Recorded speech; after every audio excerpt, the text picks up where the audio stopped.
1986 explosion of the Challenger marked a tragic moment, not only for the friends and loved ones of the 7 astronauts aboard the doomed shuttle. The roar of the... On January 28, 1986, millions of people around the world watched with excitement as the Space Shuttle Challenger prepared for its mission, known as STS-51L. The launch was special because it included Krista McAuliffe, a school teacher who had been chosen to become the first civilian in space. Students, teachers, parents, and families gathered around televisions to see what many believe will be a proud moment in American space history. But 73 seconds after liftoff, everything changed. A sudden explosion tore the shuttle apart in the sky, sending huge pieces of debris falling toward the ocean below. The world was shocked. People cried, people screamed, and people could not understand what had just happened. 7 crew members, Francis Dick, Scobie, Michael Smith, Ronald McNair, Ellison Onizuka, Judith Resnick, Gregory Jarvis, and Krista McAuliffe, were gone. News channels replayed the explosion again and again, and each time, the tragedy felt heavier. In the hours that followed, NASA and the U.S. government began the difficult task of searching for answers. What caused the explosion? Could anyone have survived the initial breakup? And a question that many people quietly wondered but rarely asked out loud. What happened to the bodies of the Challenger astronauts? The disaster was not just a technical failure. It was a deeply human tragedy that demanded a sensitive and careful response. The ocean beneath the shuttle, the Atlantic, became the center of an enormous investigation and recovery mission unlike anything NASA had ever done before. Over the days and weeks that followed, teams of diverse ships and underwater robots spread out across the ocean, searching for clues, searching for debris, and searching for the crew. The story of what they found and how they handled it remains one of the most emotional chapters in the history of space exploration that I end the first hours after the explosion. Many people believe that the astronauts had died instantly when the shuttle broke apart. The blast looked so violent and so sudden that it seemed impossible for anyone to survive even a second of it. However, as NASA experts began their investigation, they discovered something surprising and heartbreaking. The shuttle did not actually explode like a bomb. Instead, the external fuel tank collapsed, causing a huge fireball that broke the spacecraft into pieces. It looked like an explosion, but the crew cabin, the part of the shuttle where the astronauts sat, remained mostly whole as it separated from the rest of the shuttle. After separating, the cabin continued traveling upward for a few more seconds before it began falling toward the ocean from a height of nearly 50,000 feet. This meant that the astronauts were likely still inside the crew compartment during the long fall. Experts later said that the astronauts may have lost consciousness quickly due to sudden loss of air pressure, but they did not die instantly in the sky. This discovery made the tragedy even more painful, because it meant the crew may have been alive, though unconscious, for part fall. Around 12 seconds after separation, the cabin began to tumble, spinning violently as it dropped. The fall lasted approximately 2 minutes and 45 seconds before the compartment hit the ocean at over 200 miles per hour, a force far too strong for anyone to survive. When NASA understood this, they realized that finding the crew compartment in the ocean was going to be the most important and emotional part of the entire recovery mission. It would help them answer what exactly happened inside the cabin, what the crew experienced, and how to prevent such a disaster from ever happening again. This realization pushed NASA and the U.S. Navy to launch one of the largest ocean recovery operations in American history. The search for the crew compartment began almost immediately after the disaster. The U.S. Coast Guard, Navy ships, NASA specialists, and hundreds of workers rushed to the area where debris was falling into the Atlantic Ocean. The ocean currents quickly scattered pieces of the shuttle across a huge region, making the search extremely difficult. Over the next several days, ships used sonar systems to scan the ocean floor, while divers risked their lives exploring deep underwater areas filled with sharp metal pieces, wires, and fuel residue. Weather conditions made their work even harder. Strong waves and unpredictable winds constantly pushed debris into new areas. The Challenger disaster site eventually covered more than 300 square miles, an area so large that searches had continued day and night. Some pieces floated, but the heavy ones sank rapidly, making the ocean floor the most important place to search.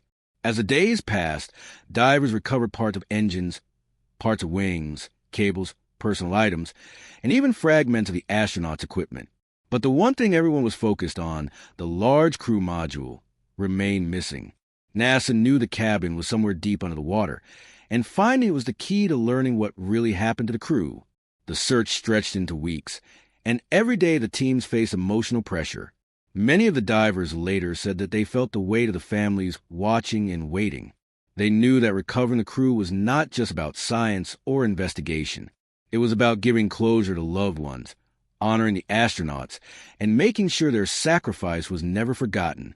The search mission eventually became a powerful combination of technology, teamwork, and human dedication on March 7, 1986. More than a month after the disaster, search teams finally found the remains of the Challenger crew compartment. It was located 26 meters, 85 feet, underwater, about 18 miles off the coast of Florida. The exact location was kept secret to protect the mission and to respect the privacy of the astronauts and their families. When divers first approached the site, they immediately knew they had found the cabin because of its shape and recognizable structure. However, the condition of the compartment was heartbreaking. The impact with the ocean had crushed and twisted the structure severely. Inside the damaged cabin, the divers discovered remains of the crew along with personal items, such as helmets, flight suits, and other equipment. Everything inside told a story about the final moments of the mission. The recovery operation from this point became extremely delicate. Special containers were prepared to carefully transport the astronauts' remains. The operation had to be done with complete respect and dignity, following strict procedures. Only very few people were allowed anywhere near the recovery site. The crew remains were handled by military personnel trained for sensitive missions like this. They worked silently, gently, and with great care, understanding the emotional weight of what they were doing. The remains were then transported to a military base, where medical examiners carried out their work. NASA made sure that no details were released publicly until the families had been informed privately. The public only learned general information, not specifics.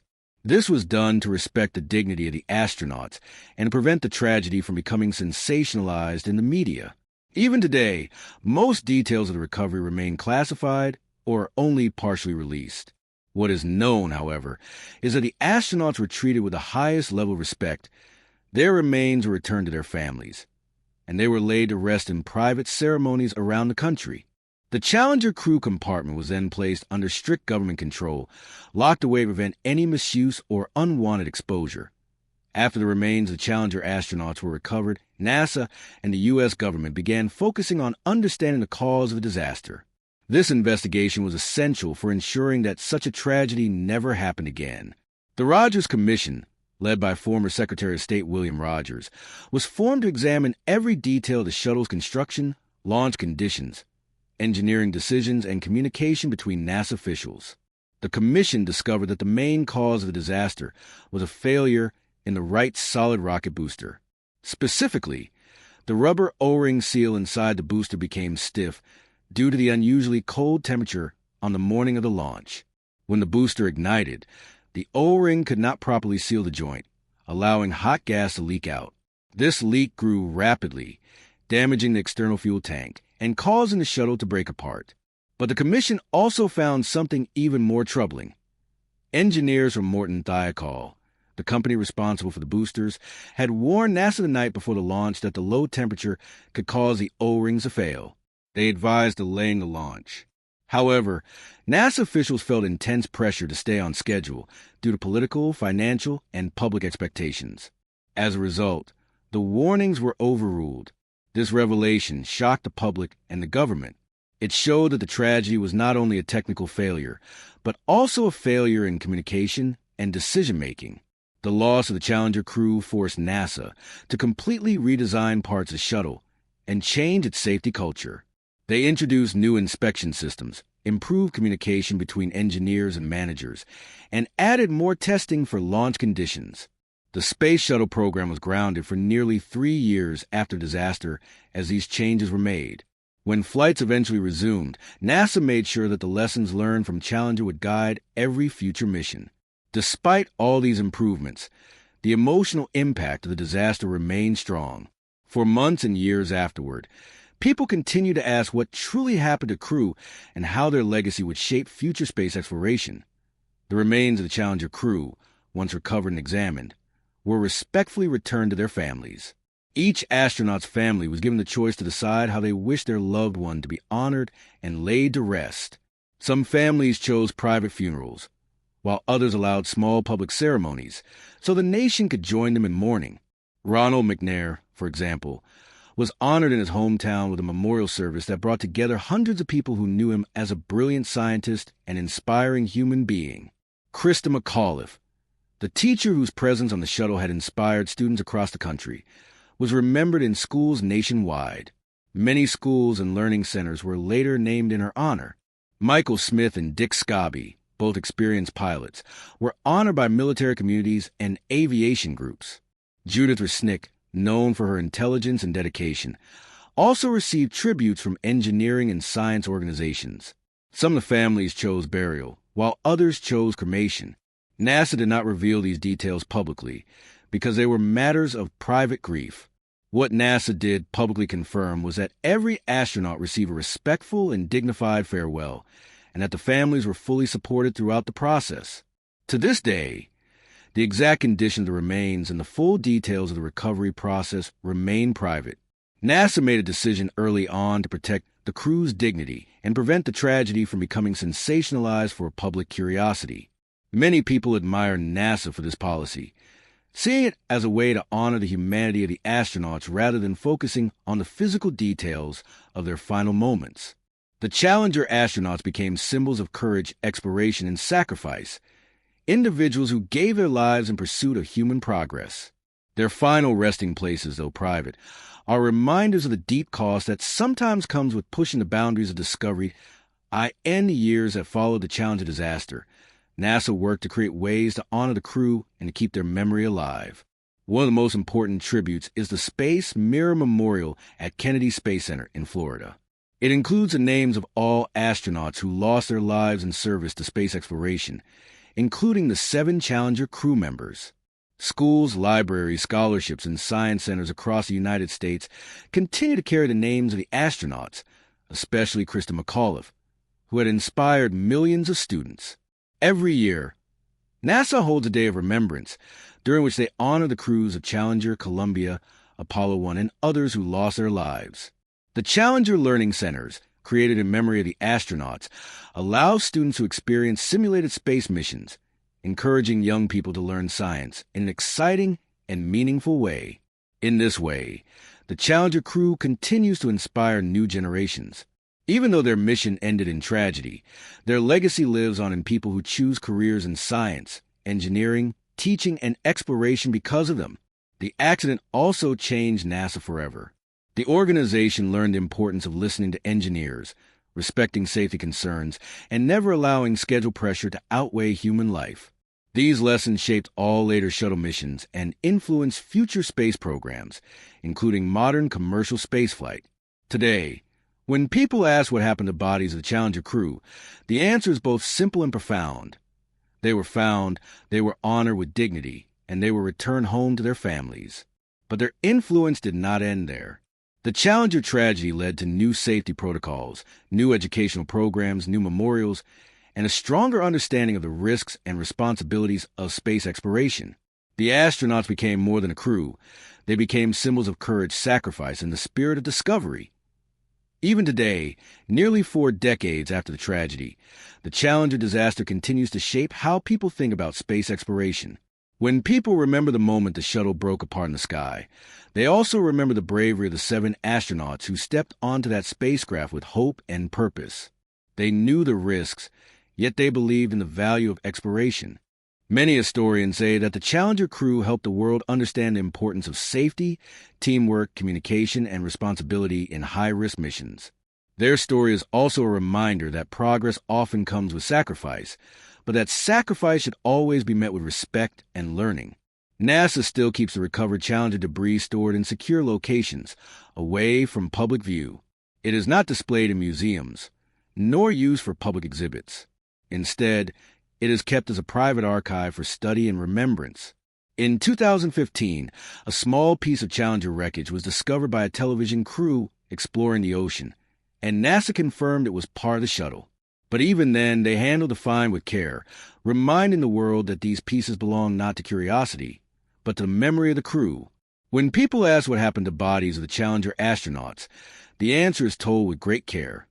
They were recovered with dignity, handled with respect, examined with professionalism, and finally given to their families to be laid to rest. No sensational details were ever released, because NASA chose to protect the humanity of the crew. Today, the Challenger disaster is remembered not only for sadness, but also for the strength that came afterward, the strength of investigators, teachers, families, students, engineers, and the entire nation. It is remembered as a tragedy that reshaped NASA, inspired millions, and reminded the world that space exploration is an extraordinary journey that demands humility and caution. The 7 astronauts of Challenger live on in the hearts of those who study the stars, those who dream of flight, and those who believe in the value of pushing forward, even when the path is difficult. The Challenger disaster not only affected the families of the astronauts, but also deeply shook NASA employees, engineers, and the scientific community worldwide. Many people who worked directly with the shuttle program said they felt a combination of guilt, sadness, and helplessness. Engineers who had designed and tested the solid rocket boosters were haunted by the thought that they had warned NASA about the O-ring issues. But their concerns had been overruled. For the technical staff, the Challenger tragedy became a personal lesson in ethics, responsibility, and the importance of speaking up. NASA created new internal programs to ensure that every engineer, technician, and team member could voice safety concerns without fear of being ignored. These programs changed the culture at NASA, making it more transparent and cautious. At the same time, the tragedy reminded the public that space exploration is an extremely high-risk endeavor. Even with years of preparation, advanced technology, and expert knowledge, humans cannot fully eliminate danger. Challenger became a symbol of both human courage and human fragility. Schools, science organizations, and museums began holding memorials and educational sessions to explain the disaster not just as a tragic event, but as an important story about the value of safety, communication, and learning from mistakes. Teachers, students, and young engineers were inspired to pursue science careers, but also to remember the ethical lessons of Challenger. In this sense, the disaster became more than tragedy. It became a teaching tool, demonstrating how humans handle failure, grief, and recovery. It reinforced the idea that even in the face of enormous loss, knowledge and safety protocols can improve, ensuring that future explorers are better prepared. NASA's ongoing commitment to these lessons is part of the legacy of the Challenger crew. While the disaster ended the lives of 7 brave astronauts, it also ignited a movement of safety reform, ethical responsibility, and the advancement of space education across the United States and the world. An important aspect of the Challenger tragedy was the investigation into the technical details of the shuttle. Once the crew compartment and debris were recovered, NASA and the Rogers Commission began reconstructing the shuttle piece by piece.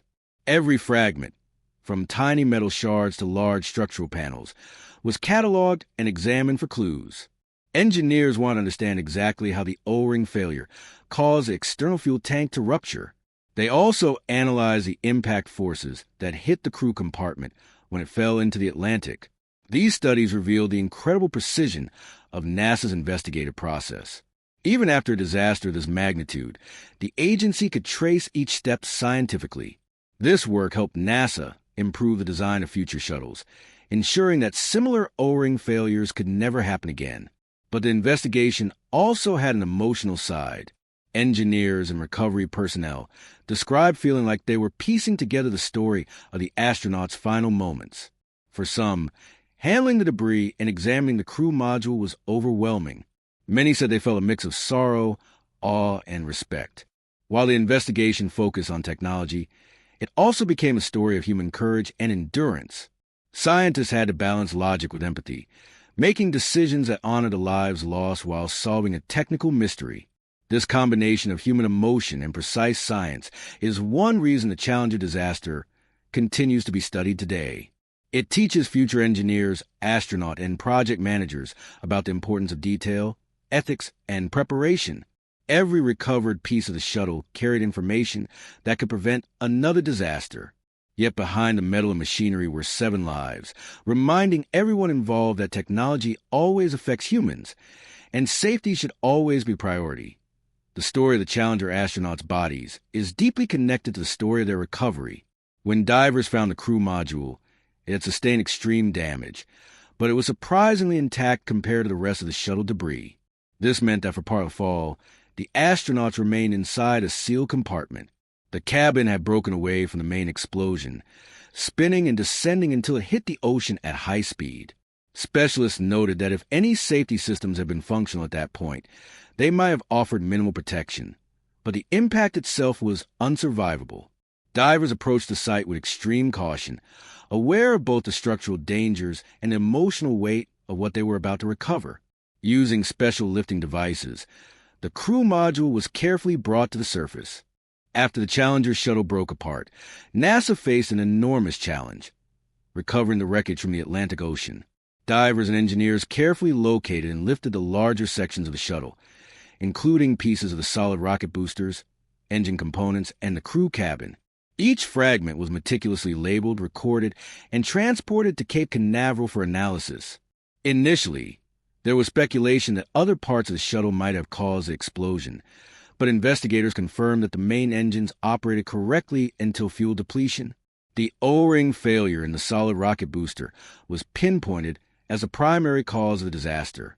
Deep-sea recovery operations lasted months, with smaller missions continuing for years to collect scattered debris along the coastline. Remarkably, in 1996, sections of the shuttle washed ashore at Cocoa Beach, and in 2022, a 20-foot piece was discovered near the wreckage of a World War II plane off Florida. These finds reminded the public that the ocean, though vast, preserves history. Engineers reconstructed the shuttle in a large hangar using steel frames, placing each recovered panel in its correct position. The reconstruction revealed burn marks and melted metal, allowing experts to trace the path of the fire that caused the explosion. The Rogers Commission emphasized that this painstaking reconstruction was crucial in understanding the sequence of events. It not only uncovered technical failures, but also highlighted flaws in NASA's safety protocols, communication, and decision-making processes. Behind these technical findings, however, lay a more profound human story: the emotional toll of losing 7 brave astronauts. The recovery effort became both a scientific investigation and a memorial, honoring their courage while helping prevent future tragedies. Recovering human remains from the Challenger crew cabin was a delicate and emotional task. Divers approached the wreckage with caution, knowing they were handling the last remnants of 7 lives dedicated to exploration. The crew cabin remained relatively intact for a short period after the explosion, offering a tragic window into the astronauts' final moments. Forensic specialists carefully examined fragments and personal items, such as clothing, tools, and jewelry, to help identify remains. While DNA technology was limited at the time, medical examiners used anatomical analysis and personal belongings to determine the identities of some astronauts. The investigation revealed that the crew likely lost consciousness almost immediately due to rapid cabin depressurization, followed by the impact of the ocean, which made survival impossible. The handling of the remains was conducted with immense respect, ensuring the privacy and dignity of each astronaut. Families were consulted, and some remains were returned for private ceremonies, while indistinguishable fragments were cremated together. On May 20th, 1986, the collective remains were interred at Arlington National Cemetery with full military honors. A monument engraved with the names of the Challenger crew, Francis Scobie, Michael Smith, Ronald McNair, Ellison Onizuka, Judith Resnick, Gregory Jarvis, and Krista McAuliffe, stands as a solemn reminder of their bravery. These memorials emphasize their courage and dedication to humanity's pursuit of knowledge rather than focusing on the tragedy itself. The Challenger disaster transformed public understanding of space exploration, highlighting both its dangers and the extraordinary risks astronauts undertake to push the boundaries of human achievement. The technical lessons learned from Challenger led to significant reforms in NASA's operations.